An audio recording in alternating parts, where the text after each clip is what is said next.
When it's like me, I go out of my mind.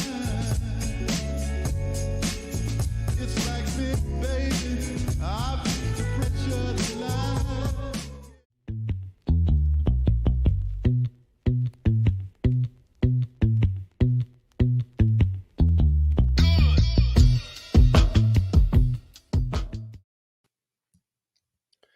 From the much lower taxed East Edina, also not as good a cake.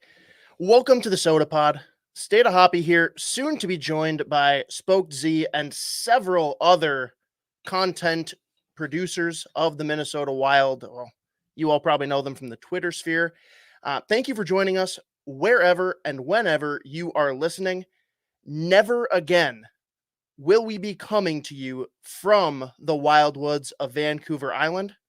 Because the absence of Isha Jerome here today for the all-important Minnesota Wild season preview is due to his preparations for relocation. That is right, Isha, unless we see differently, I guess I won't believe it until it happens. Isha will be here in the state of Minnesota a week from now. Pretty big deal. Knowing him, though, there will probably be some things that go wrong along the way. Maybe he gets a little bit delayed. But let me bring in here, finally joined after Z, what you described to me as, well, a fight, I guess, delaying your arrival. Care to share? Yeah. I just wanted to, run into the store real quick to grab something. And I'm like walking up like, oh yeah, it's big fan of this weather. It's real nice out. Just gonna pop in real quick. And there is just a brawl going on like right by the door. Like just two guys throwing absolute bombs at each other outside of a fucking 7-Eleven at 7:00 on a Sunday. I couldn't even like sneak around them either. Like, it was right by the door. I was like, come on, fellas, like, fuck, take this to the fucking parking lot. Like, I got shit to do. So eventually I got in there, but yeah, that caused a little delay, unexpected, unforeseen. So that was just great. But yeah, no, we're here now. But yeah, just a couple guys just chucking absolute fucking hammers at each other. And I won't say no fault of your own, because, I mean, there's definitely been times where there's been snafus with you just knowing when to be on time. But a lot of times it is just random shit like this that causes it, we'll just say you get delayed. And I went into this like 15 minutes before this was supposed to start. We wrapped up the start of a project that I'll let you tease here in a second, Z. But I literally told myself, I'm like, okay, what should I use that tree overlay when Z doesn't show up and I'm here by myself? Good call. But hey, you cannot control people fighting at the 7-Eleven. Although choosing to live in I'd Boston love to be is able to signing up. Yeah, I'd love to be able to get them to not do that while I'm trying to walk in there. Well, real quick before we do the rundown, do you want to give a little tease to what hopefully will be kicking out here in the next week or so, along the lines of the 2023 draft? Yeah, so we did our first attempt here at doing a little bit of a series as the year goes on for some 2023 draft prospects, kind of just doing like a video breakdown. I'm trying to keep it to around 10 to 15 minutes. I think the first one, shockingly, we went a little bit longer. But yeah, pretty much just profiling one player, kind of giving a rundown, things I like about them, some of the stuff that I look for when I'm looking at these guys before their draft year. And then, we'll see where it goes from here. But it was fun to do the first one, drop a little Adam Fantilli video. I think they'll get better as they go on. Still a little bit of a rough draft there, but no, it's exciting though. For sure. And quick rundown then, everybody. So what we're looking at here today is full Wild season preview, going through, well, what we know the lines to be as of today, things we like, things we don't, looking at the October schedule for the Wild as well. Before we do that, though, want to give a quick shout out to the brewery that everyone knows has been such a great supporter and partner of the Sota Pod, Back Channel Brewing. They actually last night hosted the Benjamin Bash, and they did this with like 3 food trucks, and live music featuring Chris Kelly live. I don't know if there's any people on the west side of the cities that see him all the time at Mario's out in Watertown. People maybe see him at Tom Reed's all summer on Wednesdays. But Chris, actually a friend of mine, ran into him at the show last night and found out that he's actually a devout Sota Pod listener and didn't even realize that I was on it because I don't use my name. Thank you, Isha.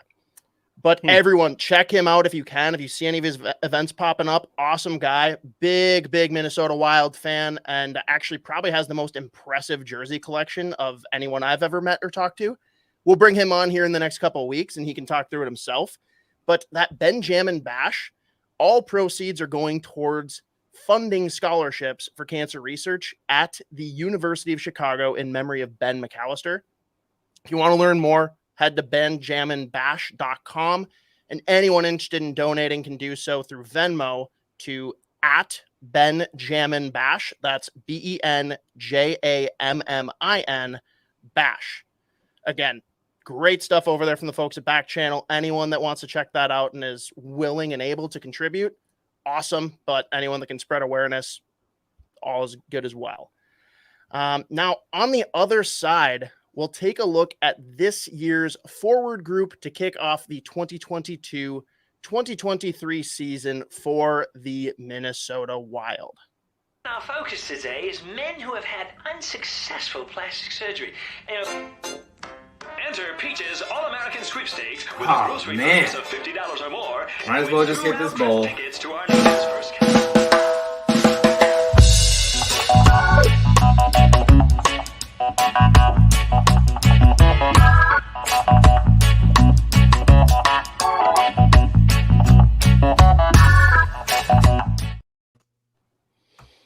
What's good, everybody? As promised, we have here joining us the regulars. I gotta imagine you guys are some of the most frequented regulars here on the Sota Pod. That's a safe bet. The Avengers cast. Oh my To the God, few of Seth, you that haven't seen them, I heard that you had been growing a beard, but Yeah, holy shit! It's nice, isn't it? Yeah, I'll say. God damn. That thing is Luscious. full as fuck, dude. I just got to get a little length to it now. You do not. That is a beautiful, beautiful little beard. Thank you.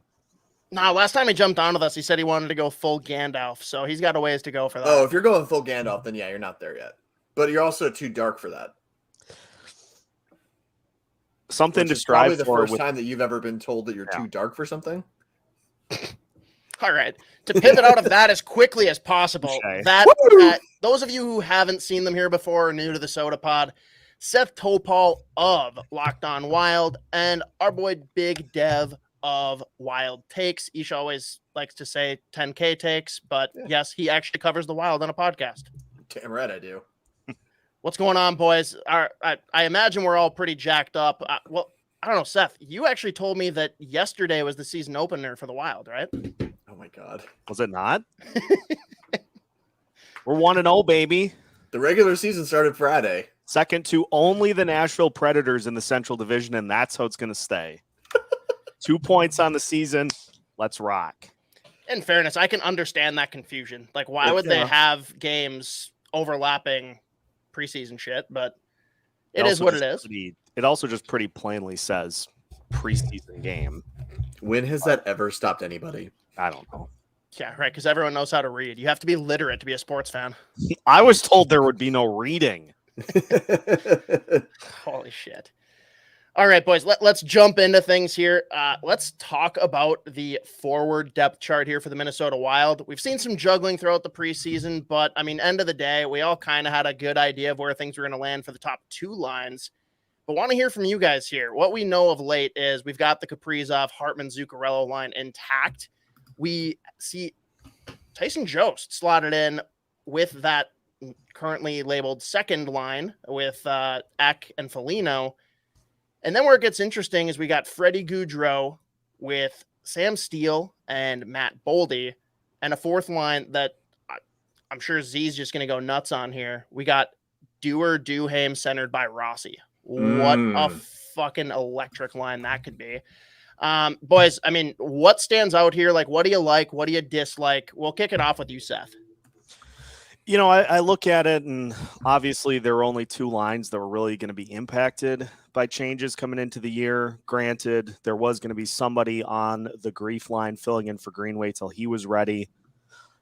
I think it just speaks to how much this coaching staff likes what Sam Steele brings to this lineup. A lot of people clamoring for Marco Rossi to be that 2C right off the bat. And here's where I'm at with that. I think it makes way more sense to start him on that fourth line and let him play his way into an elevated role, because if you put him on that bottom line to start, you can absolutely reward him for good performance by elevating him in the lineup. If you start him at line 2, if it takes him a little while to kind of get his legs under him, the only spot that you can go is back down in the lineup. And so I think it just is the optics of it. It's not going to make a huge deal to him. He's playing on this team, but the optics of it, I think it looks way better if he fights for more time and eventually replaces Sam Steele on that line, as opposed to starting him there and having him have to jump back down in the lineup. I think that's fair. Couldn't agree more. I couldn't agree more. Listen, I have been on the Marco Rossi hype train since the moment he was drafted, when I yelled on this very podcast, Billy G, I want to kiss you on the mouth, after seeing him get drafted. And the hype train has not stopped no matter what. So I've been all in on this, but everything Seth just said is 100% correct. And also that fourth line is going to rip. They're going to be so fun to watch, and they're going to just it's going to be so fun to watch, what happens. And, I don't know how many games Sam Steele's played, but Marco Rossi has played 2 in the NHL. So, there's going to be some growing pains, it's extremely, extremely unlikely that he is going to just slot in and, have 100-point season as a rookie. That's just not realistic. But what is realistic is him getting better and better throughout the year, and adapting to the game and figuring out how it's played at this level, because it's faster, bigger, stronger, all that good stuff, than anything that he's ever done before. Let's complete the Rossi roundtable. What do you think, Z? Yeah, I don't know why everyone's losing their marbles over him not being in the top 6. It makes no sense to me, as if now that he's starting on the fourth line, he'll never move up ever. Especially with this team, famously does not change lines ever. And also, it's important to remember, even if he was that, the lineup isn't set. You don't have Jordan Greenway yet, right? So there's still going to be changes that'll be made. I think putting him in between Dewar and Duhaime, he's got familiarity with Dewar. He's played a lot with him in Iowa. And there's not going to be a whole lot of pressure for that line to contribute tons and tons of offense, right? They're not going to lean on to be a second line center who's chipping in almost a point per game. I do think eventually you'll see him on the same line as Matt Boldy at some point this year, because those two together, it's a joke. They're so good. But I think a lot less pressure. And also with that fourth line, if he starts down there, then he's not going to get very tough matchups, right? So especially at home, they can kind of manipulate who those guys get thrown out on the ice against. And it's kind of a way somewhat of easing them into a full-time NHL role. But, we've seen this before. The Wild also like to roll all 4 lines. It's not like he's going to be playing 6, 7, 8 minutes a night. Those guys are going to be playing meaningful minutes. All of them will be chipping in on the penalty kill too, because Rossi's an excellent defensive center. So it's not a problem at all. And also Sam Steele, good for him. I want to see him get more looks than he got in Anaheim in more offensive roles or whatever, given more prime ice time. So I don't have any problem whatsoever with Rossi playing in between Dewar and Duhaime. I think that's actually going to be a really fun line to watch. A lot of that having to do with the fact that Brandon Duhaime might be the funniest player in the NHL. Well, I think people we put the cart before the horse, because we saw Rossi with Zuccarello and Kaprizov in the preseason, and it clicked. because it's Kirill Kaprizov, Matt Zuccarello, and Marco Rossi is good in and of himself.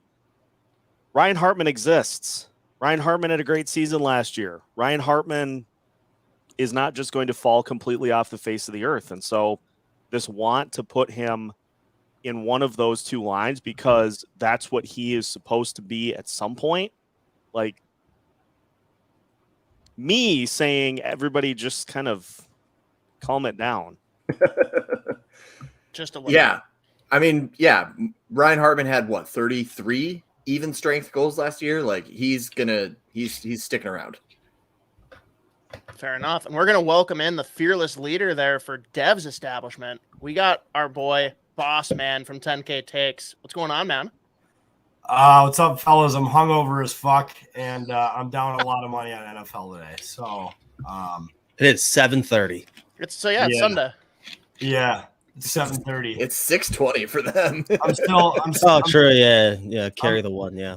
I'm still celebrating the Wild's 6-1 in preseason because that means something. So it just gave me a reason to just party last night. Mark. I like it. Preseason President's Trophy. True, dude. Hang the banner now. I mean, I got if it it ready. replaces What if the Wild What fans if they one did banner, I'm good. preseason? What if We they should did do that. preseason rewards? That'd be sick. I mean, why would we not? Okay, hear me out. I have an idea. And we're forming this in real time, so bear with me. But whoever has the best record at the end of the preseason gets bumped up one draft spot at the end of the year, and whoever has the worst is the one that they get bumped down. I'm in. Or why don't we just Pick swap. automatically get into the second round of Pick the swap. playoffs? Yes. Yeah, you get a buy for sure. Yeah, first round bye. I like that. First, I like that a lot. The Wild, I don't know if there would be a team gunning harder in the preseason than the Wild. There's no way. Other than the Maple Leafs, maybe. Oh, yeah. Oh, that's a can you great imagine? point. That has to be the last game of the preseason every year, too. The Leafs Wild against versus the Wild.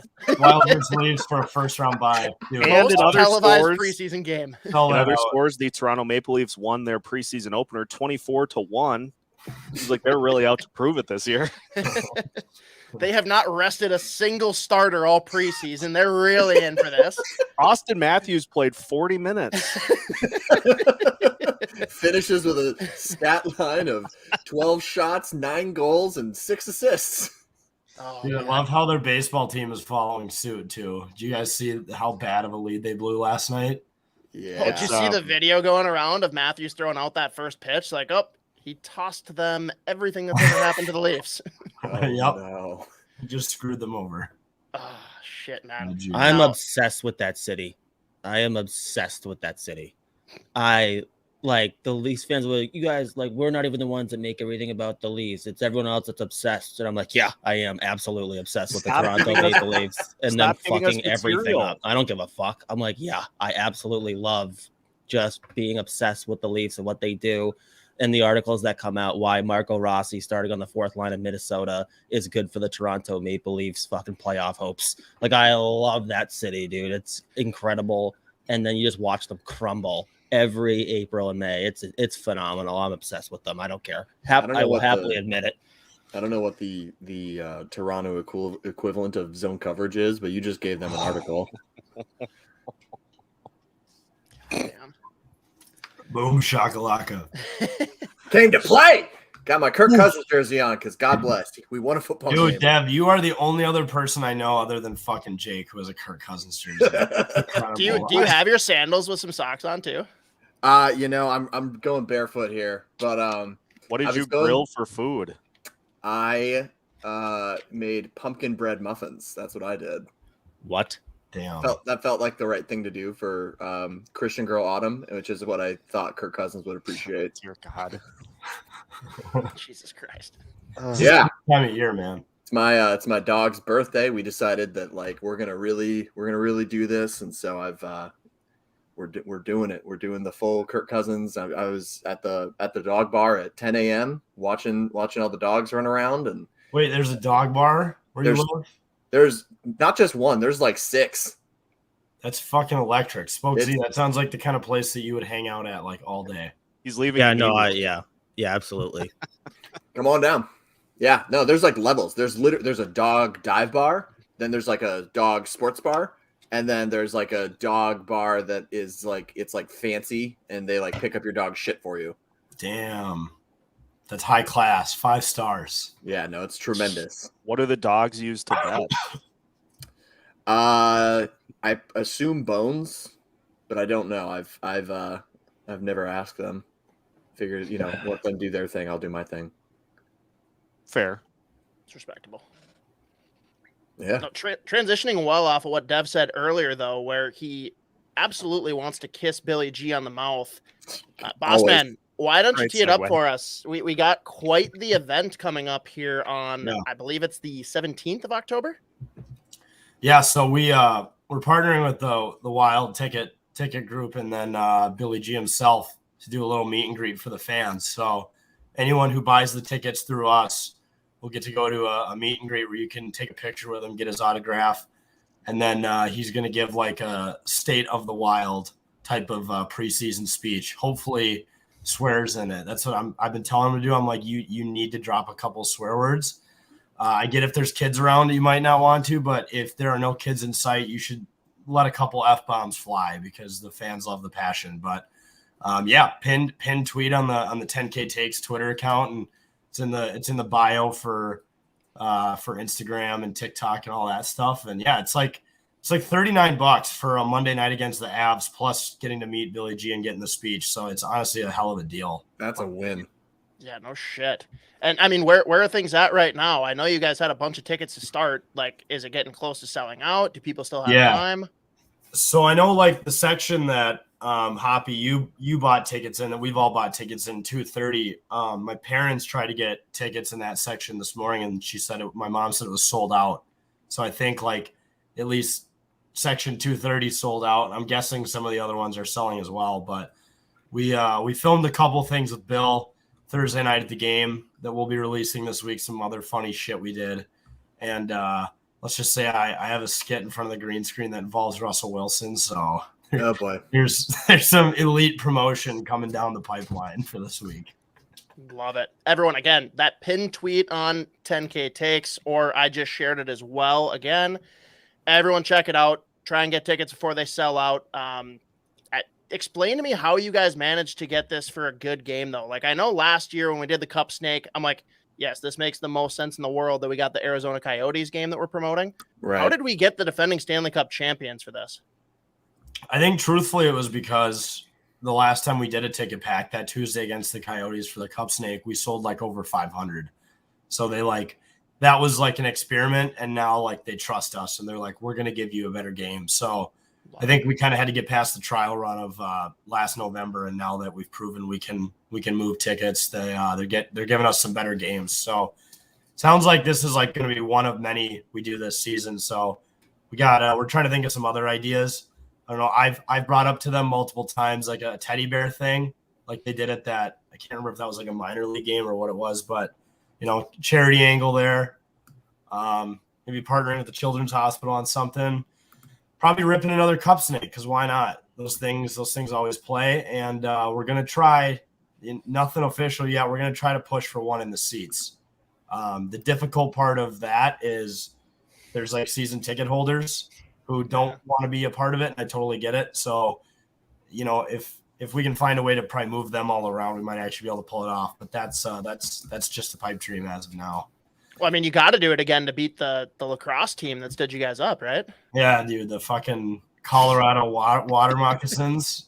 I was so happy they lost. No, they won the PLL, didn't they? They're not in the. They're not in the PLL. No, I'm getting my leagues mixed up. Yeah, so the ones that were douchebags Common that mistake. decided to do it without beer, they're in the NLL. That's like indoor box lacrosse. Okay. And the PLL, which is awesome, run by Paul Rabel, who basically said, like, fuck you to the MLL for being assholes and not paying people properly. He broke off and did his own league. It's a traveling league. They don't have any, like, home teams or anything.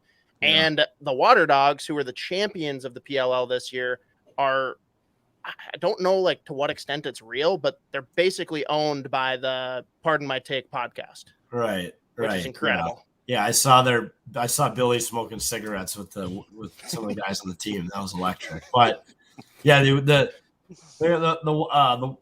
what are their actual name? Fucking Sammy Adams started calling them the water moccasins. The Mammoth. The Mammoth. That's it. Yeah. So the Mammoth. It's not They did win it. Not a legitimate record, but it gives us something to compete with. So I'm just gonna go with it at this point.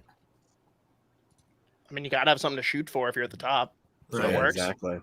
Plus, I love that the Wilds, like the trial run to see if they could work with you guys, was a fucking cup snake where people are just deleting like 100 beers and then stacking cups together like on the concourse. And they're like, all right, we trust them. We trust them.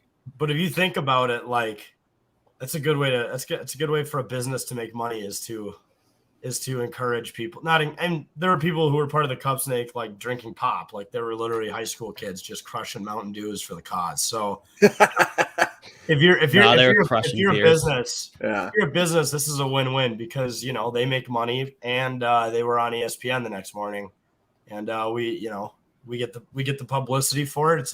It's a fair trade. Love it. They did some good. They did a hefty chunk of business that game too. Oh, fuck, dude, I had at least 8 beers. Yeah, I had That's not cheap. A large amount of in there. I was drinking from North Carolina, and my wife comes down at like 10:30, and she was like, "What are you doing?" And she just looks and sees like 12, 13 cans just like on the ground. She was like, "Are you okay?" I was like, "Yeah, I'm fine." She's like, "It's Tuesday." Don't judge me. Yeah, dude, that's the drunkest I've ever been on a Tuesday. I came home and I just played Guitar Hero for like an hour straight. And I was just screaming. I was like screaming stricken. Remember, I think someone took a video of me doing it, but I'm like, wow, and I'm like just ripping the buttons.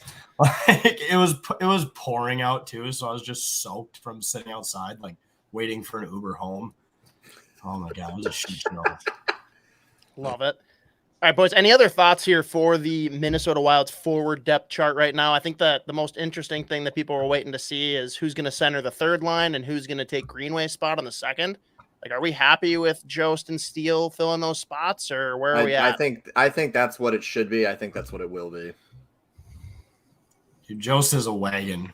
This is gonna be an insane season for him, especially after hearing all the shit he dealt with from leaving Colorado. Like, yeah, that guy's coming for blood this year. So I'm probably the most excited about him. Yeah, all those shitbird Avs fans that are just like, "Oh, we won the cup without you, you fucking loser." It's like, oh, okay, cool. You're doing that from an Instagram account, you goddamn peasant. Yeah, congrats to you, Avs fan 55158253996. Yeah, it's just a bunch of porn guys out in Colorado just messaging him on Instagram. Holy shit. That's who it is. There's no one else doing it. No, that's who it is. No, I felt bad for Josie because he's just catching flack for something that was not his decision. And then he played well here. It's not like he played poorly. Well, and the trade itself, like Jost he's not like a fourth line guy. And what did the Avs need? They needed a fourth line guy, and that is Nico Sturm. Mm-hmm. Yeah, it worked out. How about the video the Wild released today of like Billy G telling Addison and Rossi they're on the team, and he just rips an F-bomb like 10 seconds. He's like, I don't know any of the fucking numbers. I guess you won't find a more authentic person in that role than him. Yeah, yeah. You could try to make him be this like super professional. Like he's not gonna do that. Like he's gonna drop an F-bomb in the middle of a speech. When he said 2 is way more suited for a full-time NHL player, I ugly cried. Yeah. I don't know if I'll ever be more excited for 2 prospects coming into the Wild at the same time as I am for Rossi and Addison. I'm so fucking jacked up. And everyone, stop coming at me for the needing to change the jersey number. I'm keeping that one. That's my OG. That's my to ask you that. Oh no, I'm not going to do it. That's my proof that I liked him before he got called up. It's also like, if you're going to buy a jersey, the name is like 99% of it. Like the number is whatever. Like for all the people who are like, God, now I have to buy a new Dalvin Cook jersey because he changed his number to 4. I'm like, no, you don't. No, you have the Clippers now. You're fine. I like being different too. Like growing up, I loved Randy Moss, and I refused to get a Randy Moss jersey because like every fucking kid in my class had a Randy Moss jersey. So like it plays. I'll probably be the only person at the X with a 59. All good. Yeah, you're good. I think I saw that. Isn't Schuster going to take over 59? Yes. So He is. I hope he asked permission first. Unlike Talbot, who had zero courtesy and never reached out to Pateri Newman from multiple sources. Oh Shameful. my god, Dude, who took 33? I can't remember. Goose got it now. Yeah, that's right. I noticed that last night. I was like just thrown off. Yeah. Fucking dude, I was just trapped. So I played golf before the game yesterday, so I was just already trashed by puck drop, and like people around us kept asking like where Suter was, and I just came up with a new one every day. I'm like, or every time I was like, oh yeah, they just checked him into a home, like he's in a home now. Or, like he's getting picked up by one of those white buses that like drive senior citizens around. He's on one of those buses right now, or like he's signing up for AARP. Like I was just ruthless last night because I just fucking hate Suter. And for good reason. so how do you really feel? It's warranted. It's warranted. Yeah. I love Quick Trip though. What love Quick Trip. Yeah, we got to remake those commercials, by the way. We'll have to link up and do that together. Isha said that's the first thing he wants to do once he's here in a week. He's like, we're going out and we're just going to refilm the Suter commercials, and we'll see if we can get any airplay with that. Has Isha seen those? Oh, yeah. He's seen the spicy penne. Okay. Or we need to throw like Kirill Kaprizov in those commercials with just like very broken English, like chicken sandwich. Like he just sits there like listing off random items. That would be like, the best thing they could do. For real shit. Yeah, that's perfect. 87% ethanol gasoline. Morning sandwich. I love it. Quick, we'll throw up some of the comments here from the people joining in. Integrity Farms, what up? He's here. Shane, thanks for joining, even though Isha's not here. Love you, buddy. I don't know what we were talking about, but I do. I know Matthew, what that was about. What was the home run for? Yeah, tell me. Little chirp of some outlet specific in Minnesota. That's fair. Or as I call them, an outfit. Hey, That was Got him. Our boy Jeremy of Waconia Brewing. He's just here for the Golden Lights. Love it. what? Yeah, I was gonna say, why hasn't It seems like he would promote his own stuff, but that's okay. He's equal opportunity beer drinker. Tyler G, what's up, everyone? Anyone else grab Addison for Calder at plus? Holy shit, that's 10,000. Yeah. Before the line jumped, insanely easy value to throw a flyer on. Before it jumped, it was at plus 10,000. What is it at? Well, now? I think by jumped he means like Or it does jump. The probably other said it way. backwards. Yeah, probably means it like came way closer to Earth. Yeah, he's still at plus 10,000. Oh, all right. Throw Jump 10 in bucks on it, on it. people. Dude, him as the power play quarterback. I'm not gonna sleep for like a week in a good way. Hoppy, are you just horned up about this right now? Have you just So fucking horned up. You have no idea. yeah. Let's see what else we have here. Back to earlier. Jacob loves THPN Jack Ike goal for MVP. Okay, whatever.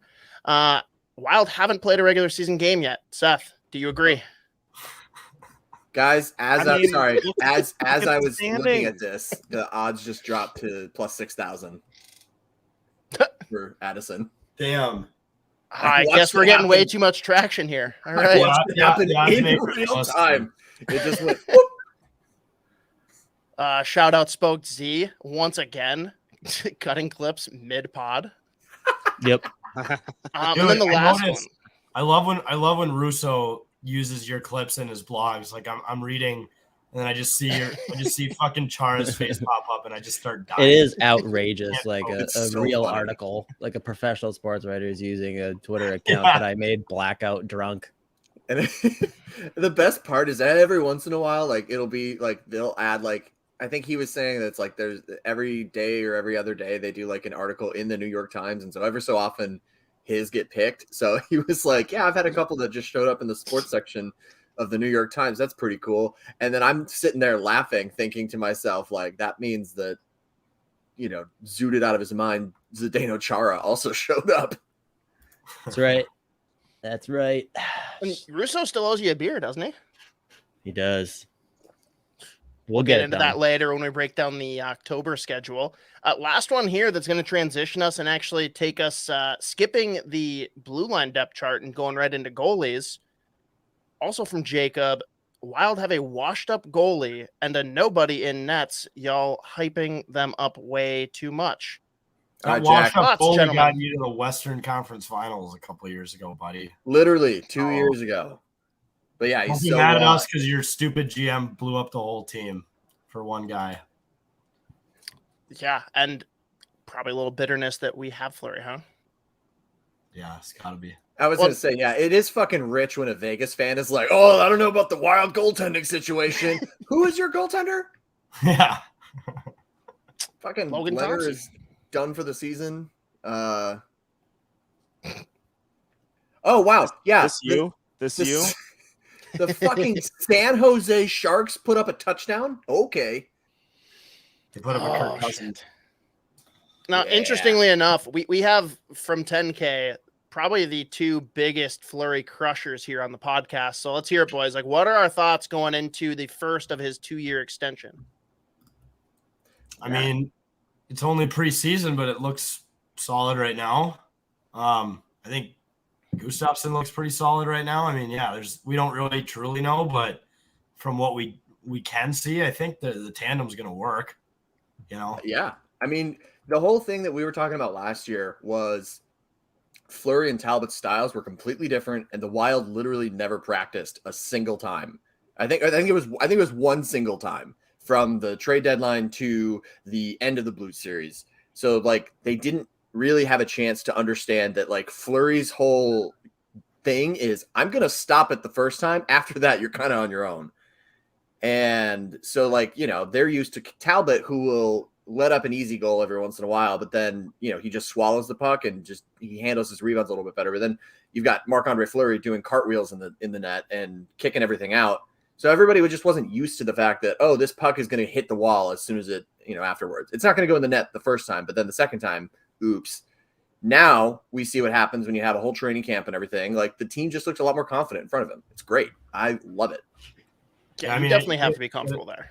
You got to think too, the defense like understands the style a little more because yeah, when you just threw him in the middle of the year, like naturally no one was on the same page and, you know, it was something to get used to. But like what Russo told us is like for French Canadian goalies, like they have a mindset of I make the first save and then you got to figure it out from the defense. Like, so hence he makes all the crazy saves, has bad rebound control because he literally is not thinking about rebounds.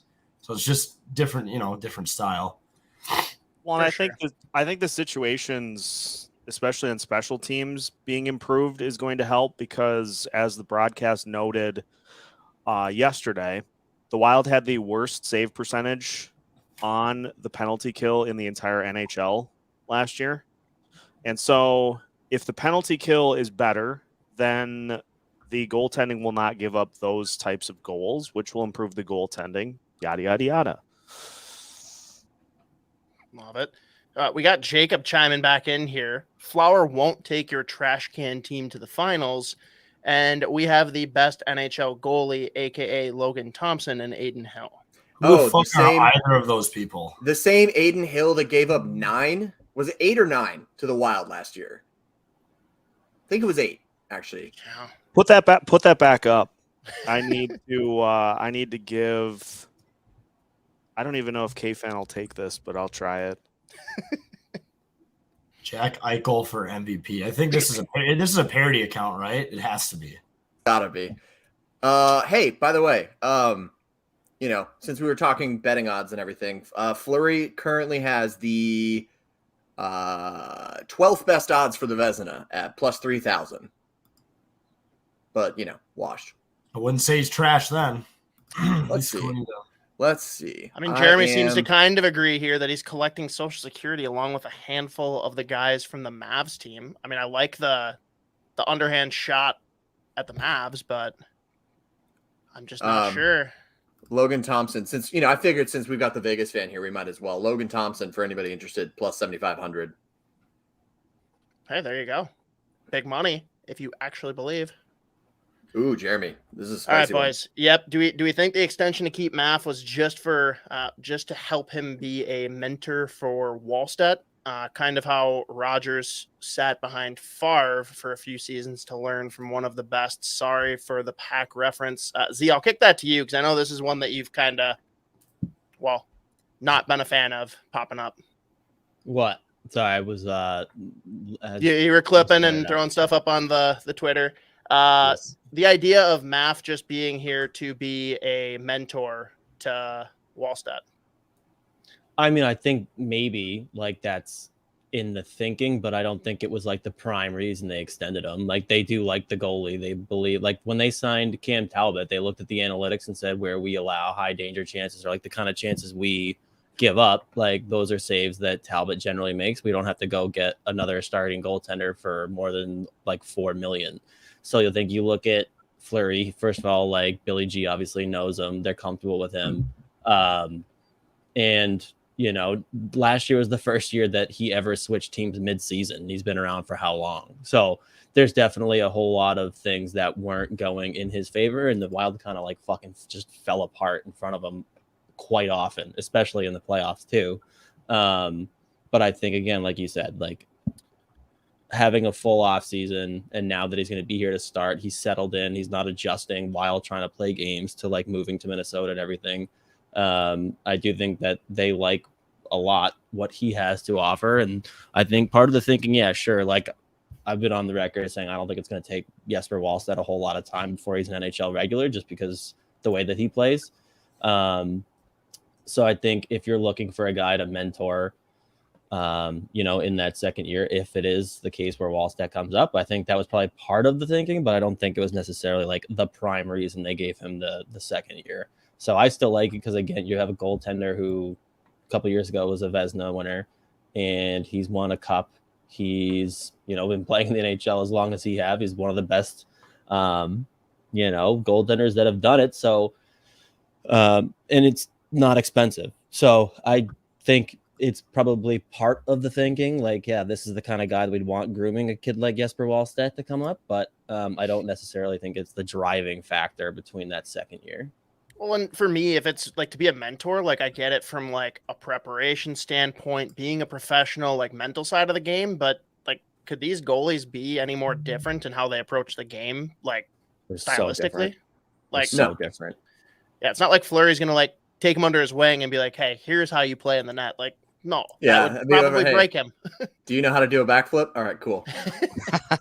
Dude, yesterday he literally did a somersault and threw his fucking stick in the air. It was incredible. He literally just threw it. Like his stick was in orbit. As like I was like, was he like half hoping like the puck might just like hit it, like in case like, he just like and he threw the fucking air. Like, this is the best shit I've ever seen.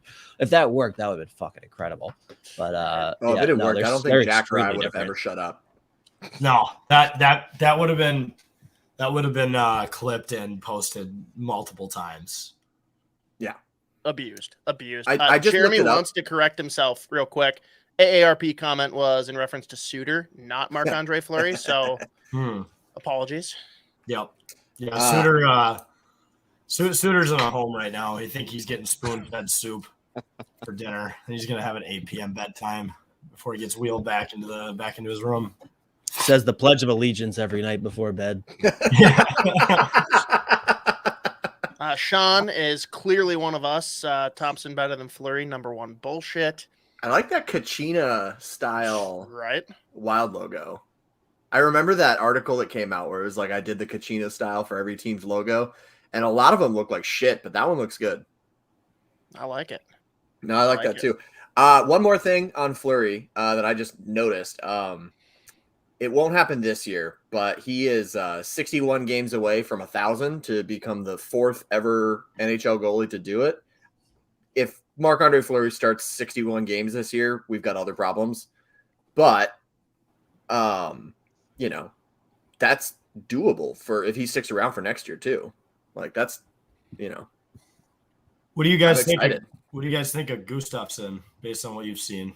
You think that was a good bang for a buck or what? Just curious. I think it's too early to say, but I think if there's anyone that knows him, it's Bill Guerin. He was there in Pittsburgh when they drafted him before sending him off to Ottawa. I don't think that they're expecting him to be anything more than he is. Like, this is a guy that hasn't really had much of a look in the NHL, and being able to play behind Fleury, like, that's kind of where we get into the discussion of, like, what should the split be? Because it's not going to be 50-50, but No. like, Dev, to your point, we don't want it to be 61 games from AF this year. Like, what is the magic number where we want to see that split so that Gustafson's not being thrust in too quick, but Fleury's not going to break? I think 50-30. Yeah, I would say. Sorry, I was thinking percentages. I'm like, what the fuck are you saying? Yeah, that's fair. I said that. I was like, ooh, that didn't sound good. That sounded real Okay, stupid. but yeah, 50 games, 30 games. Gotcha. I'd go along a similar route with the hope that Gustafson plays well to where maybe he can, especially down the stretch, take a few of those starts to allow Fleury extra time to stay fresh. The thing I think that works for him is that he comes here and he's not expected to be the guy. He's not going to have to be like the Wild didn't acquire him to be that goalie. Mm-hmm. They acquired him as a piece, getting rid of a goalie that didn't want to be here anymore. So I think the pressure will be less, which hopefully will give him an opportunity to just do his thing and not have to worry about all that external noise. And it seems like it's translated in the preseason so far. Yeah, I think so. I mean, hell, like I'm looking at his numbers from Ottawa, and it's just, it's no fancy stats or anything, but he got brought up after the trade deadline. When Ottawa's kind of out of it and they're just playing like fucking hockey. And, he went 5-1-2 with a 9.33 save percentage. He played pretty well. And then he only played 18 games in Ottawa last year. And he had the same number of wins, which is unfortunate. But, he obviously had a step down, but also that Ottawa team was trying and they weren't playing loose or anything. And they were bad. I don't know. I hope this isn't breaking news for anybody, but the Ottawa Senators were not a good hockey team last year. No, for sure. And I think, to that point too, Dev, I think we're going to find out pretty quick, like get partway through this year. If he can't play behind the Wild's defensive structure, then maybe the guy's either not ready or he's not going to be an NHL type guy. Yeah. But I think, worst case too, okay, whatever, you move on, you've got guys waiting in the wing, but maybe this does end up being the guy that kind of ends up sharing a tandem with Wallstedt for his first couple of years up and slowly transitions out to when Wallstedt takes over. That would be delightful. I think that's a best case scenario. Sean saying 45 regular season plus 16 playoffs seems doable. Lofty, but I see where you're coming from. Oh, that would be just 16 playoff games. Dude, I like it a lot. I was thinking of that like last year, just how stressful the first round was. I'm like, I can't imagine doing this for a month straight. I'd probably be a full-blown alcoholic by then. Probably wouldn't even know how to speak English anymore. I like that you're implying that you're not already a full-blown alcoholic. He's a partial blown alcoholic. I would have been fired from my full-time job, and I don't know. I probably would have had a stomach ulcer or something from stress or a hernia. Dan Dunsmore, thanks for tuning in, Dan. They need a healthy goalie rotation. Goalies can't go weeks without playing. I don't disagree, but again, that just kind of goes back to Dev's 50-30 comment. I think that could be a pretty fair and healthy rotation. 2 for you, 1 for me kind of thing. Boom, boom. Any last thoughts here, boys, before we transition over to the defensive depth chart? That's a hard no. All right. Looking at the blue line for this year, and I'm not sure what to make of it, guys. I know for opening night, it's supposedly going to be Goligoski and Spurgeon, Brodin and Dumba, Middleton and Addison, which I'm sorry, guys. Anyone that's seen Kicking and Screaming, that's the forming a mega person line, and that gets me going like nothing. Holy shit. Would you say that you're a hot little potato right now? Oh, I'm a hot little potato right now, yeah. But then we've also seen that there might be some discussion. I don't know how I felt about that one. All right. So wrapping it up here on the Sota Pod. And then we got Brodin and Spurgeon potentially being deployed at home, which I don't know if that's going to be the case early going here, if that's something that they just want to have in the back pocket. with then Middleton and Dumba and Goligoski and Addison. Like, what do we think in general about the concept of having home pairings and road pairings? I love it. I love it so much. Hockey is one of the only sports that actually has like an actual advantage built into the being the home team. So why not use it? Like, if you know, like if we're playing the Oilers and we know that they're going to put out, McDavid, Draisaitl, and I don't know, Jesse Puljujarvi, because apparently he's who everybody wants to be the best player in the world. Anyway, You promised you wouldn't do that. That was okay. I couldn't control myself. Anyway, so yeah, McDavid, Draisaitl, and whoever, Jack, and so we know, okay, we've got to shut these guys down, and then we can just put out Brodin and Spurgeon, our two best defensively minded defenders, and just shut that down. It makes so much sense. Use that advantage. But then when you're on the road and you have to mix it up a little bit, maybe like you have to put your guys out first. So spread the love a little bit, make it a little bit more even. It makes so much sense to me. I love it. It makes like, I relish in the idea of this team doing something a little bit unorthodox, because I can't remember. I'm sure it's happened before, but I can't remember the last time that a team did like a true home road split for their lines. Well, and using it against a team a little closer to home in the Avs, being able to talk about those bitches. Throw those two out there against the McKinnon line. It's going to be really nice. But yeah, I like that we are going to have options. Apologies, Dev. I like that we're going to have options, because I think with how well this team worked last year, there just wasn't a tendency to need to switch things around. But the coaching staff learned from what happened last year, and so now they've given themselves options to do this with the D-core, do this with the lines. Yeah, whatever. Like, it's nice to have more cards in the deck than just one or two. Yeah.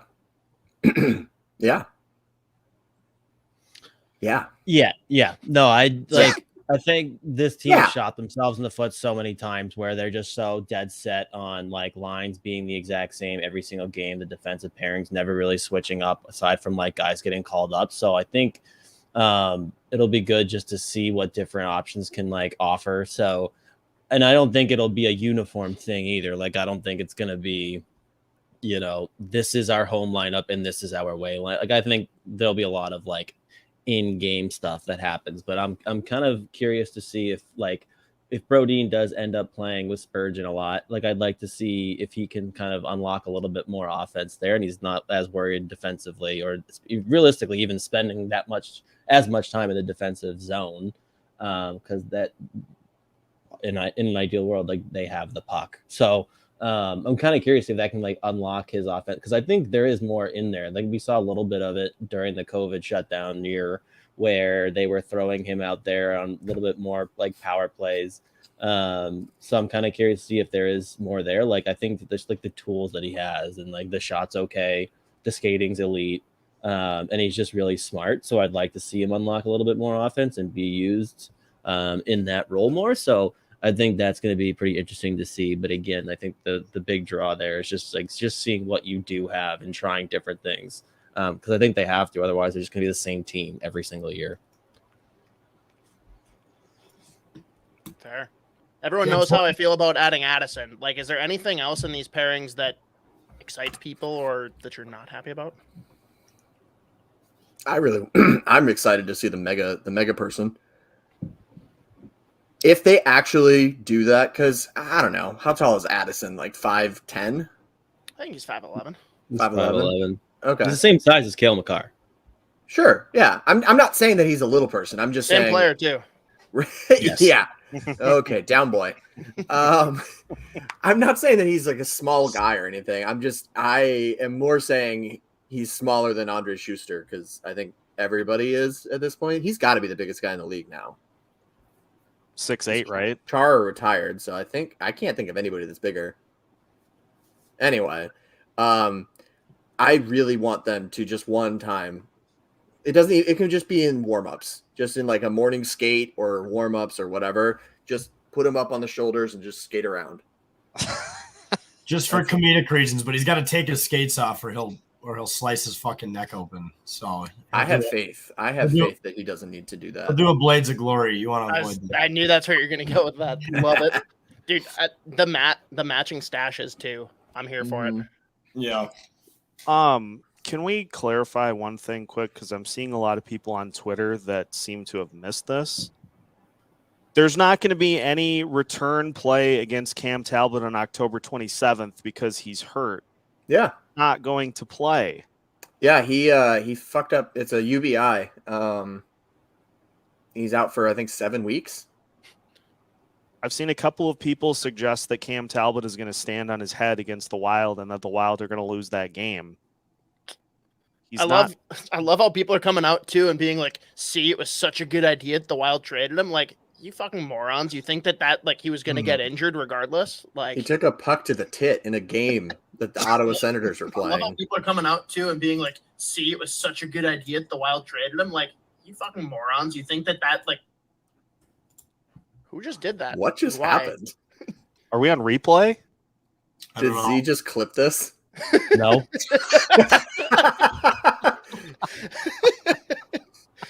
All right, so we just saw him working live. That's great. Thanks, Z. I did not do that.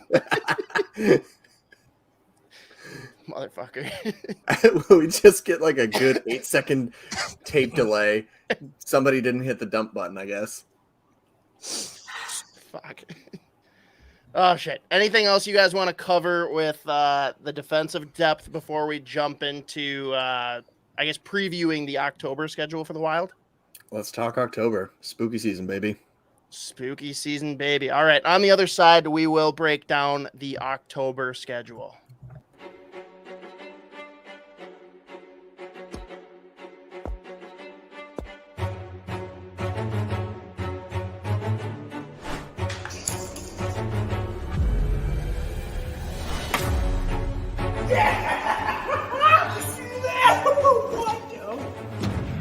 Looks like you guys are ready for the next level. Smaller target. Everyone, check your local liquor store for the 16-ounce cans that are now legal to be distributed by everyone in the great state of Minnesota, but particularly our friends at Back Channel. Hooked me up with this Dunzo New England IPA, and they're big on their nicknames after like famous Minnesotans, and Dunzo was originally named Gonzo after Jerry Jewell, the head writer of the Muppets. When the beer was released, it got such high praise and recognition because many influencers around the country got their hands on the Back Channel Brewing IPA and a bowl for the first time. So much attention that Flying Dog Brewing in Maryland, I don't know who the hell they are, but they must be pretty cool, contacted them, basically said that they can't keep the name because they have some kind of imperial brown ale that was called Gonzo already and tried to sue them over it. So instead they called it Dunzo to pay ode to those douchebags who wouldn't let them keep the name. There we go. Go out and buy Back Channel, people. I gotta Sean say, Cosgrove, Shrek and Donkey pairing, by the way, instead of our Mega People option. I mean, I don't I'm hate into that. this. I gotta say, one of my favorite things about coming on to the Sota Pod is I get to see the videos to correspond with the audio that I usually just listen to. Delightful. Makes so much more sense with the smaller targets. I had been wondering for months. Does Isha just leave that shit in? Motherfucker. Sometimes. Of course he does. It's way easier that way.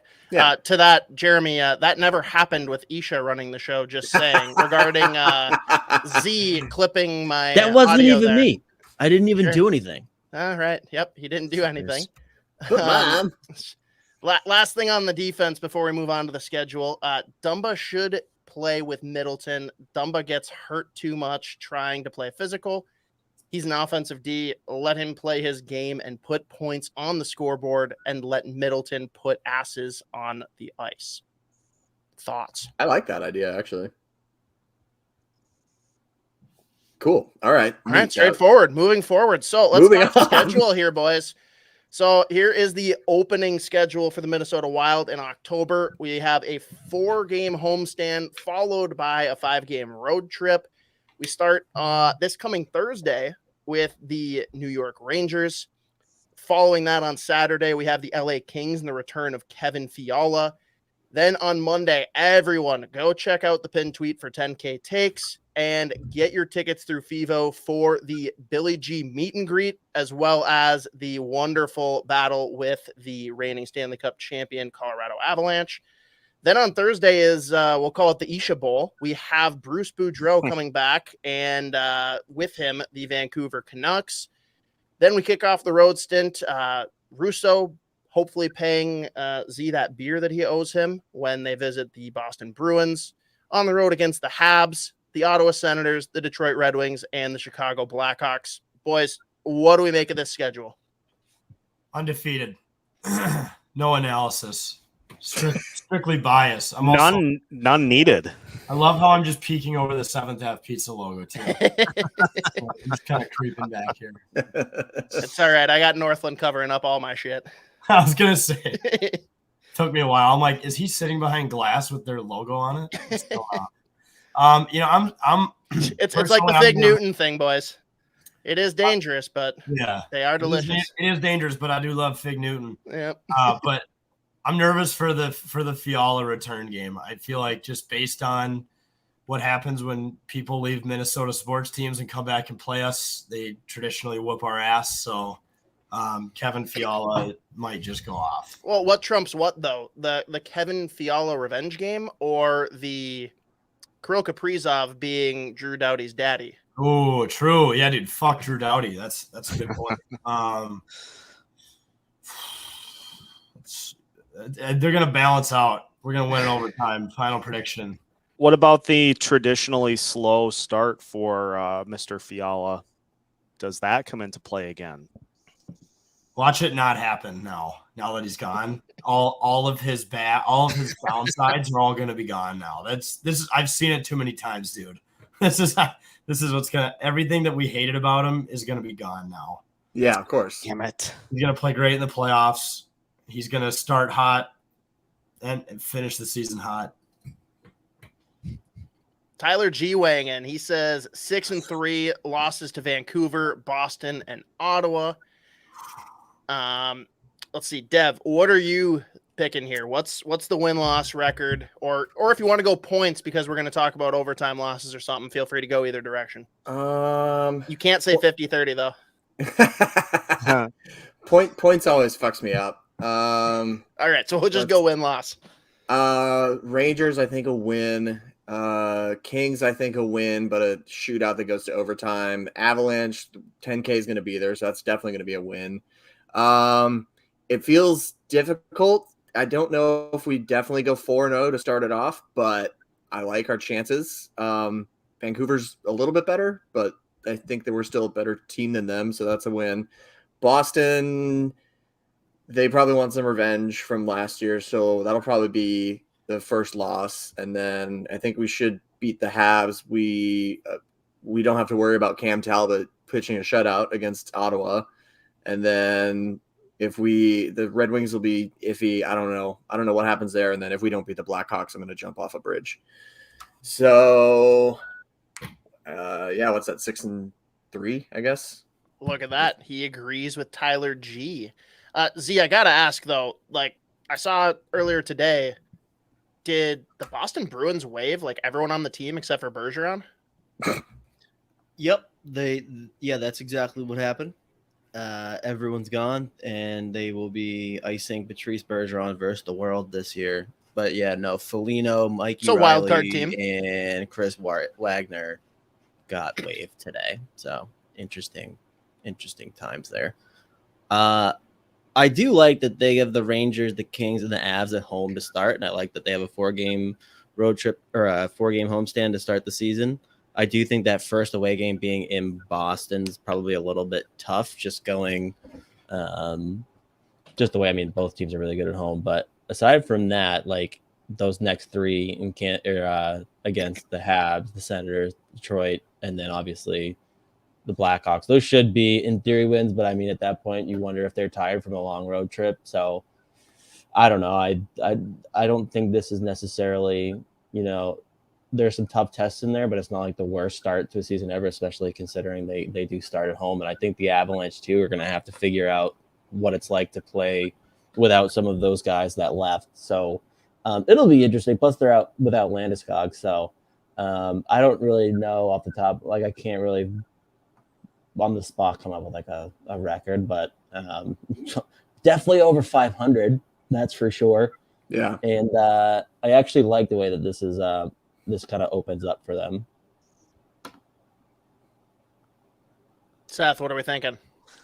7-1-1. But where the overtime loss comes, I feel like it'll be one of those road games. Probably not Montreal. Probably not Detroit. Probably Boston. And then I think they will one of those first 4 home games. I think they'll drop one of those, but I'm leaning towards Vancouver, but I also don't really feel super confident in that. So maybe I just say 9-0. So you're just going to copy Boss Man's take. Got it. It's kind of lazy, but I'm okay with it. He talked me into it. He talked me into it. Anything's possible. Hell yeah, 60% of the Sean time, they'll win Cosgrove. every time. Respect it. Respect it.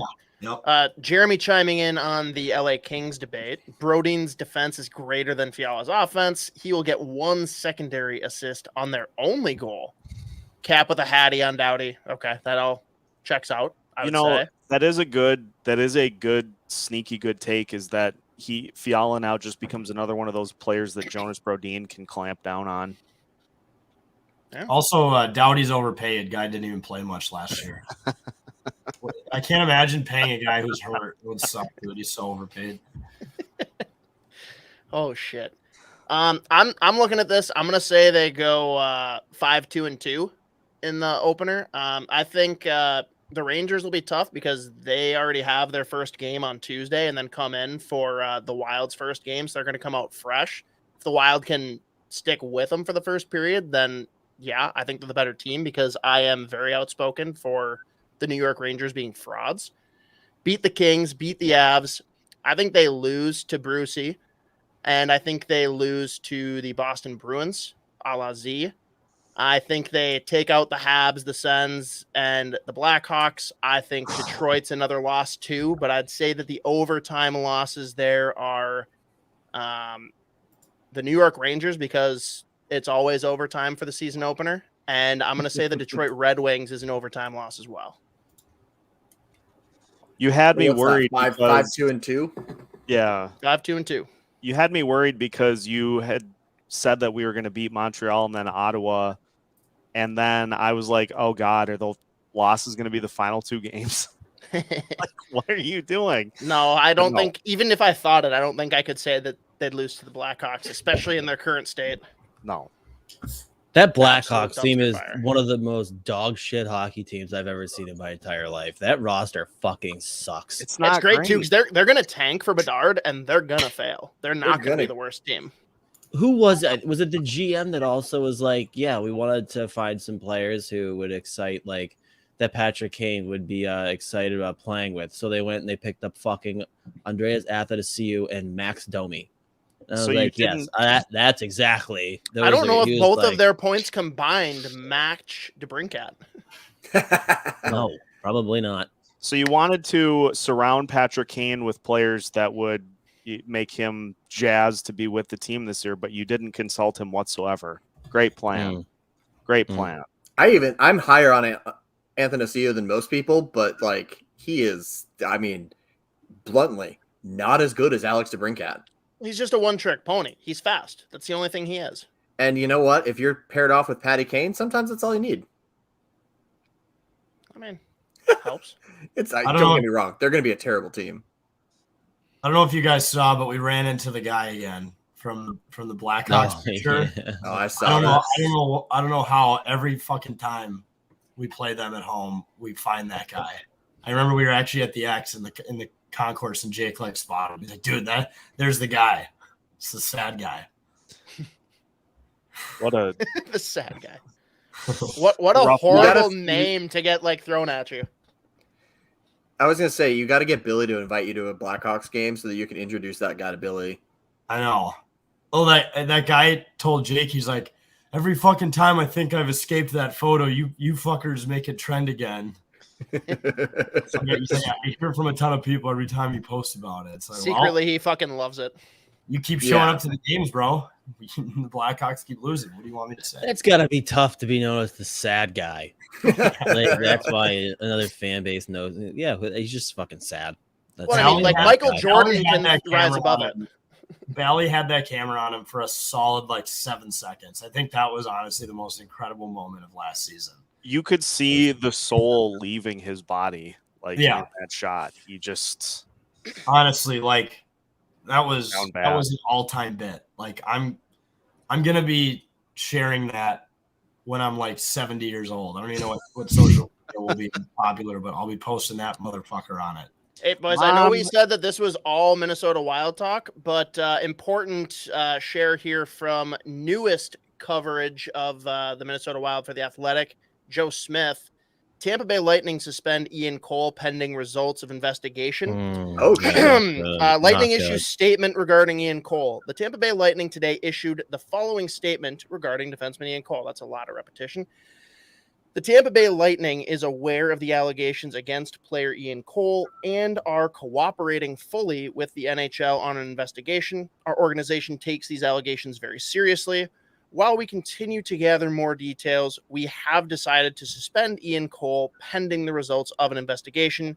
No members of the organization, including players, will comment further at this time. And for whatever reason, at the bottom, they put www.tampabaylightning.com. Broncos country, let's ride. Broncos country, let's ride. Boys, obviously a super fucked up story that's come to head here earlier today. We all knew, obviously, of everything that was going on when he was with the Carolina Hurricanes, but it gets a lot worse. I don't know who wants to take this one. I got it as the resident Ian Cole guy, apparently. So it turns out Ian Cole was trying to hook up with high school kids. No, succeeding. Fair enough. Yeah. Okay. Good point. Touche. Turns out Ian Cole was hooking up with high school kids. While he was apparently, I believe a random account that had never tweeted before came out in, I guess, earlier today, right? Yeah. And it was this a woman named Emily, and she came out and she said she gave a big long statement about Ian Cole. The account I noticed that the account had been created actually last month, so she's clearly been thinking about doing this for a little bit, which is what actually weirdly enough, I was like, oh, this actually seems more legitimate. But anyway, goes on to say that while Ian Cole was, I believe it was an indeterminate amount of years into his NHL career. So if we're being generous, he's 22, 23 on the low end of that spectrum, started reaching out to her and grooming her to become a sexual partner. He would humiliate her. He would never use a condom, which come on, bro, wrap it. Anyway, no, and then he did just to take a shot at her, and then exactly, and then finally, he finally does, and he's like, yeah, you, the 16-ish year old, are the one that has the STDs, and then supposedly he was then bragging about it to whatever team he was on. She doesn't specify at what point in his career this was. She just says he had been a pro for several years. She doesn't specify what team he was on. She doesn't even specify where she is or anything like that. And she doesn't owe us that. Geez. Super fucked up situation for, Ian Cole, who's already under the heat for, his extramarital affair with Abby LeBar, the Hurricanes, former Hurricanes reporter, ringside reporter. Yeah, man, super messed up. And I everything about this is super gross, and it's weird to think about. It's just I don't know, why? I mean, the real answer is you're a feckless little bitch who has, no esteem or any sense of morality, and that's why you're going to be a fucking predator. But if this is, this is one of those things that it doesn't feel like somebody would make up just to make up now. If they were going to do it and, whatever, it feels like the time to make this up and pile on would have been in June or July or whenever that Abby LeBar thing broke, and be like, oh yeah, also he was a creep beforehand too. I feel for Ian Cole's family. Like his wife Yeah. definitely didn't ask for this. His kids didn't ask for this, and they're gonna like. It's just gonna suck, and I feel for this Emily girl. I hope whatever happened. I hope she's doing a little bit better now. It's super gross, and if you're listening to this and you're over the age of 18, really, like, don't hook up with high school kids. It's super easy to not do that, and also super like much less felonious. So like, yeah, just don't do it. Didn't think that needed to be a fucking statement, but yeah, don't fuck kids. Jesus. Yeah. And I mean, I'll raise my hand. I have been someone that has like long been a supporter of the on ice Ian Cole. Like, loved the way he transformed his game when he went to Pittsburgh, loved when the Minnesota Wild acquired him, like was very upset they didn't re-sign him. 100% disavowed. I like, fuck this dude. Like, Yeah. that doesn't even begin to sum it up. But and Dev, you highlighted it well, right? Like his family. I feel terrible. Like, they didn't ask for this. They don't deserve it. I feel terrible for this Emily person. And if she's smart, that's probably not even her real name. Yeah. But she mentioned, like, there's a ton of other girls that were high schoolers that also were victims of Ian Cole. If all of this, is proven true, like, I feel terrible for who all of them might be. Abby Labar got absolutely dragged. Like, everyone, it was all her. Like, she's the one that did it. Like, I think we're starting to see now that that's clearly not the case. And I just we're starting not to to see a say that pattern what she here. did is okay, right? But like, obviously it's probably from a predatory nature that Ian Cole probably initiated all that. Yeah. And like, yeah, I'm not going to necessarily come to the defense of Abby Labar. But I'm also not going to pile on. Like, she at least has the benefit of being an adult woman. I think she's 28, 27. So, a little older than Ian's type, but yikes, man. Yikes. That's really all there is to say. It's the whole situation sucks. And it's one of those things. I mean, I can't say it enough. Don't fuck kids. It's not hard. Millions and it's just, yeah, I don't know, man. It's so fucking it's such bullshit. Like, just such a scumbag move. So yeah. Bad dude. Yeah.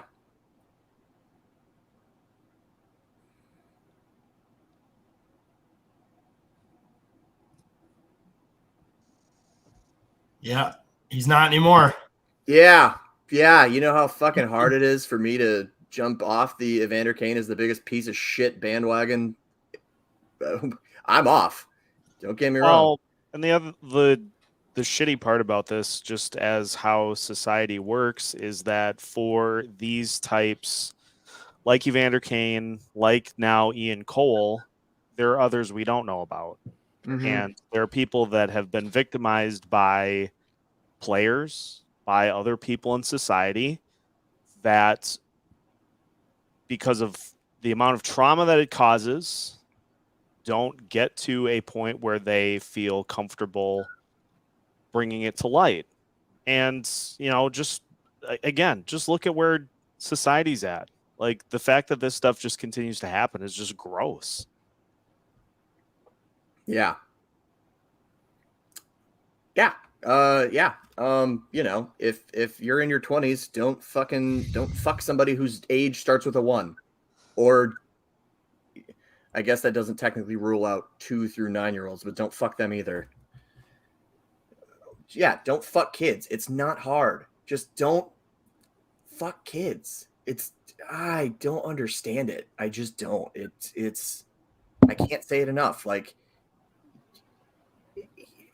we're led to believe, we understand that Ian Cole is several years into his NHL career whenever this happened. So like, he is, yeah, like I said, 22 maybe, if we're being absolutely generous. I have no idea when his NHL career, like how old he was when he started his career, but if we're being the most generous that we can be, he's coming off his ELC that he signed at 19. He's 22 or whatever.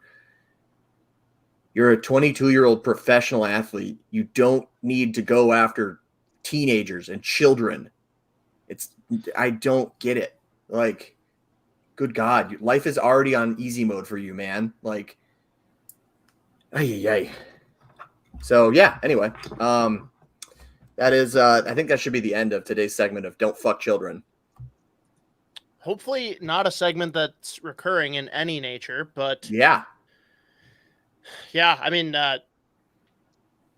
hardest 180 that we've probably ever taken on here, but let's transition out of that. Like, again, never again, we hope, the Don't Fuck Kids segment per Yeah. Dev. Thank you, by the way, Dev, for covering most of that.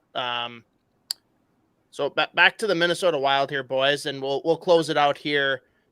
Let's go around the horn quick and just give our thoughts. Like, what is the expectation for the Wild for the full season? We'll start here, Boss Man, if you want to go first. What are you hoping for? Because we don't have the preseason rule where them getting the President's Trophy gets them through the first round. Yeah, well, I guess the hope is that we're just as good as we were last year, losing one of our goalies and Fiala and Kulikov, I guess, however you want to look at that. I guess. That's a great way to put that. I mean, losing him the way he played at the end of the season definitely hurts. But, just be as good as we were last year despite losing those guys and being in a tricky cap situation. But, I mean, I think the biggest hope is that the power play is better. Sounds like they did a lot of work in the offseason, both with the people, now that you have Addison quarterbacking it. And, it sounds like they schematically changed up either the power play or the penalty kill. But I think in general, the special teams being better is the biggest hope, because that was a really frustrating area last year, especially in the playoffs. So I'm just hoping for the same record as last year, and then obviously to make it past the first fucking round. I think if we make it past the first round, I'll shave my entire head. I'll do something like that. Ooh, I'm holding. I will do the same. Yeah. And I'll invite that. I'll invite anyone to do that in the Wild fan base. I'm in. First round head shave for the boys. So, Z, you in? Yeah. Heard it. I used to shave my head, so fuck it. Why not dip back into that again? Well, it's the Addison look. It's his bit. So we'll go after what he does. So yeah. Well, I'll rock a bald head and a pencil thin mustache. Yep. Addison is literally working the reverse evolution of pictures of Brent Burns. Yeah, Addison will do the opposite of what teams usually do, where they grow out their hair, their beards for the playoffs, whereas we're gonna trim all of it. That's the plan. Maybe it'll work. We got to try something different this year. So, boom. So, win the first round. That is the take from Boss Man. Seth, what do we got? So going into this season, the Wild are trying to improve in the areas that let them down in the postseason against St. Louis. Obviously, special teams and special teams. So for the Wild last year, I did a little digging on this. In order for them to hop up penalty kill wise to top 10 in the league, they would have had to be 4% better. 4% increase over the course of a season feels very doable. To get to that level on the penalty kill, I feel like they can do better than that. And then power play wise, 3% better on the power play gets them into the top 10. If the Wild can get improvements from both special teams units, I think they're a team that can go further, because they won't have to, they'll be able to rely on the things that you need in the postseason. And so I think the expectation is to win a playoff series. I don't think that's going to be all the Wild do this year, but I think the expectation is to win one round. All right, doubling down on one round win. Dev, you going to pile on with that? I feel like I should. I don't want to be the bad guy that's like, I don't know. It's weird. So, on the one hand, the Wild lost an 85-point player and a goalie who had, I don't know, 50 starts last year, 40-something, high 40s, low, something like that. Those are difficult things to replace. We have spent, the hour and 20-something minutes of this podcast so far explaining how they've replaced them. And I feel actually pretty good about this team. On top of that, the entire Central Division got worse.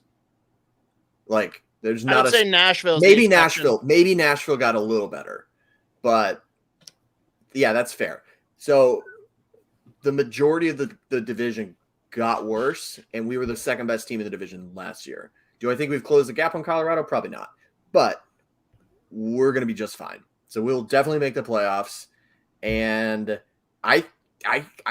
yeah, okay, I'm kind of realizing and talking myself into this in real time. We're going to definitely make the playoffs. And then what happens once we get to the playoffs is anybody's game. But I think that the experience from last year is going to help, and we're going to start to see the first little mini run. And you know what? I'm usually the overly optimistic homer, so fuck it. The Wild go on a legit run, make it to the Western Conference Finals. That's right. 2003. Okay. Not one run, not one playoff round, but two, motherfuckers. Here Can we I go. up you to 3? I wanted to leave. Do you three want to? I wanted to leave 3 for Z if he wanted to take it. I'll- Balls in your court. Yeah, I'll Z, wait. tell us about how the Wild are going to win the Stanley Cup this year. Oh, they're just gonna do it. See you next week. Boom. No. Okay. Being realistic, it's going to be hard to do what they did last year, right? Like they had pretty much the best season in franchise history. They had a ton of guys put up career numbers, like Marcus Foligno putting up 20 goals, Hartman putting up 30, whatever it was. Like a lot of guys had career, but like Zuccarello had the best year of his fucking career at 30, whatever years old. So I think like expecting that's like, yeah, it's just going to happen again. Maybe it's unrealistic, but I just think like realistically, yeah, the goal and expectation is to at least win one playoff round. But for me, just like regular season, top 3 in the division, and obviously improving on areas like special teams. But like the biggest thing for me is really incorporating the young guys. So like just continue the development of Duhaime, Rossi, taking a step with Calen Addison and giving him that elevated role. And then, like we said before, just testing out different, whether it's line combos, deep pairs, whatever, just to kind of figure out what is really here and how they can navigate the next couple of years with like the quote unquote, like fucking cap hell or whatever, which I don't really believe in as much as the rest of the fucking league does. But, we're in cap hell, and yet we've got 12 or 13 million in dead money, and we've got like 5 million in space. Mm-hmm. Yeah. So I think obviously the goal is to at least be as good as last year, whether that's realistic or not, who knows, but I don't really think they need to like put up 110 points this season in order for me to feel like confident that they can do anything in the playoffs. I think it's just improving in the smaller areas of the games, being a little bit more consistent and not relying on like end of game 6-on-5 empty net goals to win games and shit. But more so just incorporating the youth, kind of getting the next wave going, and then hoping that guys who had career years last year can like maintain some kind of relative success in that regard, and just kind of keep building to the point where they can finally get out of the fucking first round again.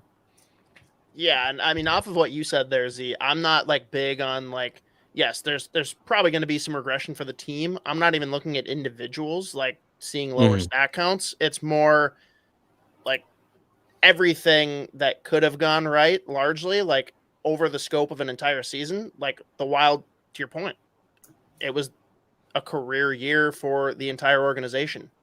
Records for points for individuals. We had 3 guys break the previous record. We had like best point total for the team in the history.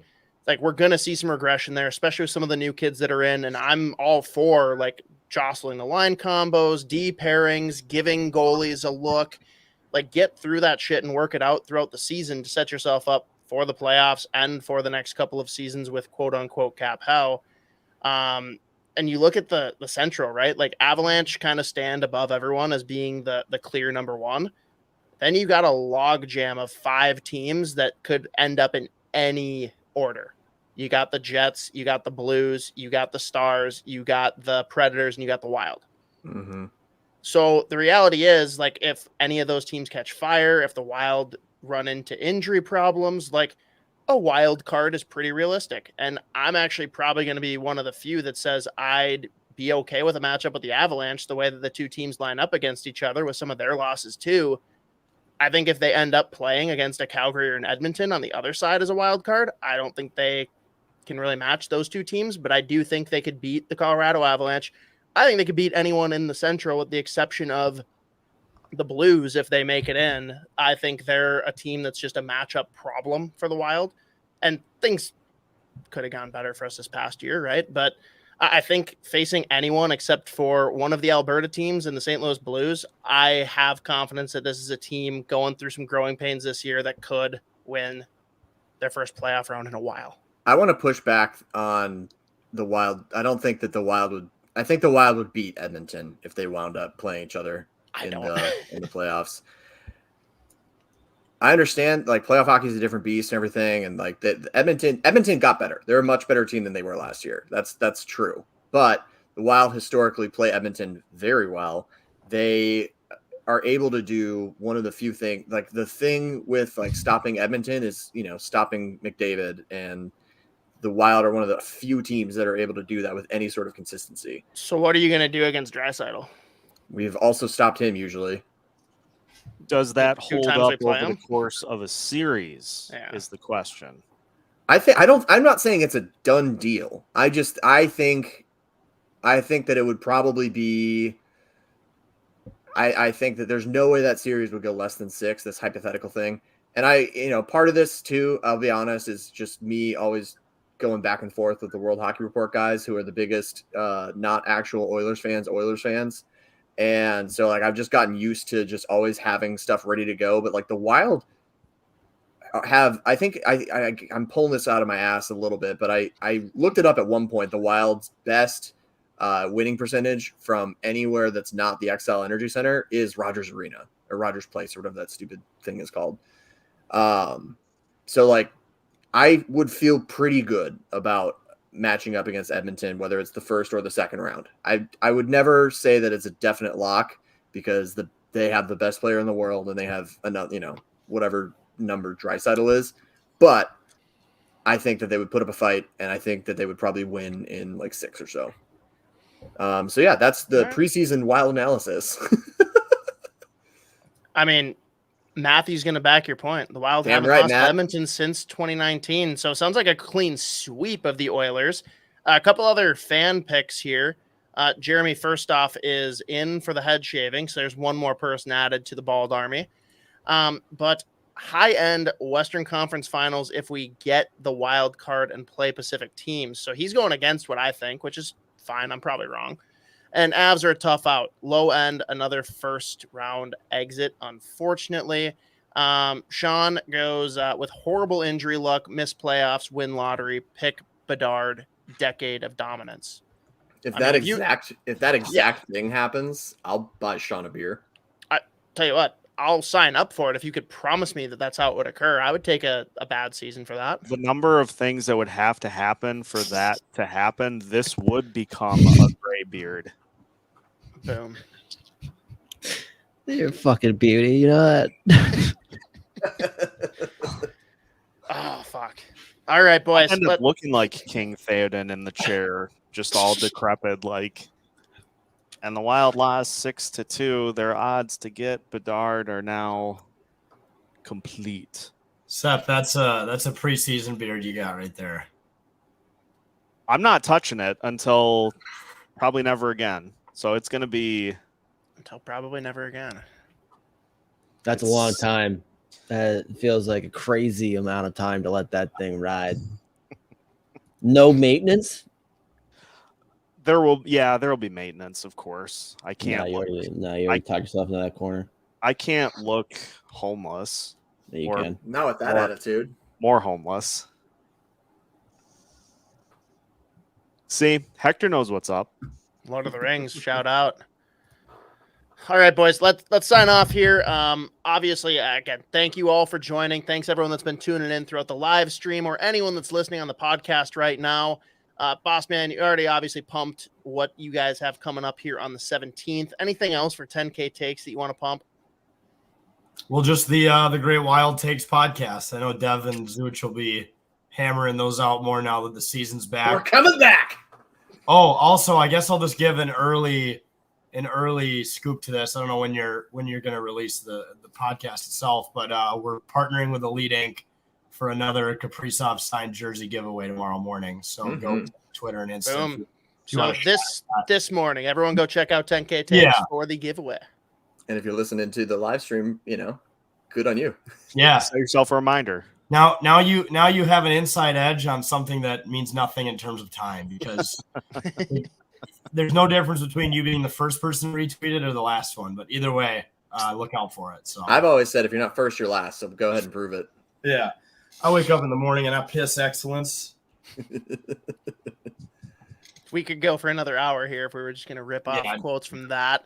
All right. Thank you, boss man. And quick from Jeremy, grab some Waconia Brewing Company beer at your local liquor store. Seth, what do we got here for Locked On Wild coming up?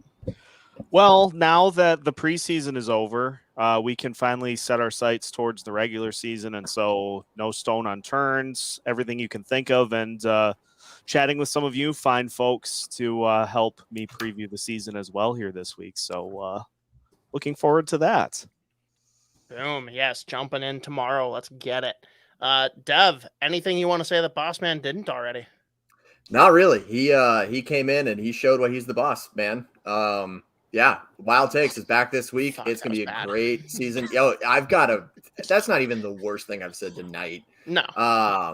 Yeah, no, that was terrible. I agree.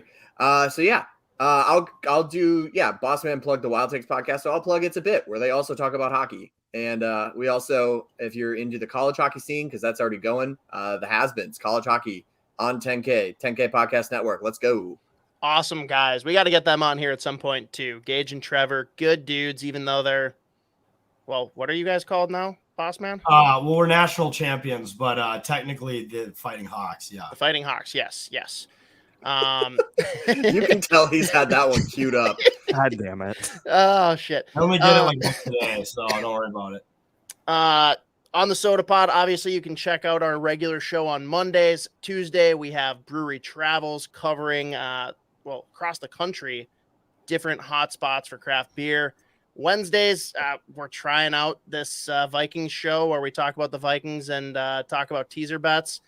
It's shaky at best. Seth, you saw firsthand. It is what it is. I like the format. My picks, however, were absolute trash. Yeah, so. We won't even talk about that. We're going to pretend that never happened, so that you'll come back on with us. Thanks Thursdays, a lot, Detroit. We have our college hockey show, MNCAA, featuring 5 of the 6. We're still looking for someone to cover Bemidji, since our boy that runs ECH is a little bit too busy to chime in for that. And Fridays, depending on the week, depending on the schedule, you might get to hear this beautiful man, Spoked Z, talk about Wild Prospects. I love that the Friday's a maybe. Like, it pretty much depends on my health that week. The goal is every Friday, but, I'm just not going to commit 100% to anything ever. So, that's what we're going to do. As long as no one gets in a fight at the 7-Eleven, right? Yeah, for fuck's sake, dude. Unbelievable. Take that shit in the fucking parking lot. Let me get in the fucking 7-Eleven. You're going to fight on the 7-Eleven property. At least have the decency to do it by the pumps. Fucking cocksuckers. Oh, shit. Can I say that? Is that like fuck that? I don't fucking care. All right. Run it. Post that clip individually. I've been meaning to get. I went to a 7-Eleven in LA and they had security guards specifically to keep tweakers out. So I think that it's just a wretched chain in general. I think I maybe went to that same 7-Eleven because I was just in LA. Probably did. And I noticed that, and I was like, "What's going on?" And they're like, "Are you on meth?" I was like, "No." And they're like, "All right, you can go in." Yeah, all right, come on in. He doesn't stop violence. He prevents tweakers from entering the premises. They were the first to carry the relaunched Dunkaroos, though, so credit them. Didn't even know that. Fun fact: you learn something new that was every like day. 2 years ago, but I didn't know that they were the first. Is what I mean. Oh, okay. Oh no, I was furious because there's no 7-Elevens out here, and I wanted to get Dunkaroos, and that was the only place to get them. I didn't know that. So in North Carolina, all the 7-Elevens are also gas stations, and in California, that is not the case. None of them were. They were all just convenience stores. It was weird. The one by me is just a convenience store. What the hell? Every single one that's in Sorry to Charlotte ruin your area day. is- Sorry to Yeah. ruin your long weekend. Wow. Apparently, we're the weird ones. That's true. That was Quick sorry. Trip Checks can out. get away with that, and they have no idea. Quick We have Trip. the inferior Quick Trip, and we have our 7-Elevens that also serve gas. Yeah. Whew. Quick Serve, Trip is serve elite. gas. They serve it. Like you fucking just Yeah, walk in. they just give it to you. They're like, "Here you go, sir or madam." Quick Trip supported by local senior You should- citizen Ryan You Seaver. shouldn't assume, Dev. You don't know if it's sir or madam. Yeah, they literally say "sir" or "madam," and I'm like, "Bruh," and they're like, Oh. "Sir" or "madam," and I'm like, "Okay, Okay. fair. I respect that you are making an attempt." It's 2022. They're doing it the right way. No, that's great. They should definitely keep that up. Love it. Everyone support our partners at 7th Avenue Pizza, 7-Eleven. Northland Vodka. Yes, all of this at 7-Eleven. You can probably find it. Good luck finding one. And don't get in a fight. Waggle Golf. GetYourWaggleOn.com. Z, we're probably going to have to get you a new hat soon since it was Yeah, quote-unquote stolen. And our newest friends at Better Edge. You can check them out, betteredge.com/sotapod. And thank you all for tuning in on Google, Spotify, Apple Podcasts. Folks, best thing you can do for us this week is give us 5 stars on iTunes, Apple Podcast. Put in whatever comments you want there. Isha will read it Ron Burgundy style, like it's from the teleprompter. That's true. Signing off, State of Hoppy here alongside Spoke Z, Big Dev, Seth Topol, and Boss Man of 10K Takes. We good, boys? Oh, we good. We good. Yeah. Don't fear. Just drink some beer and stay wild.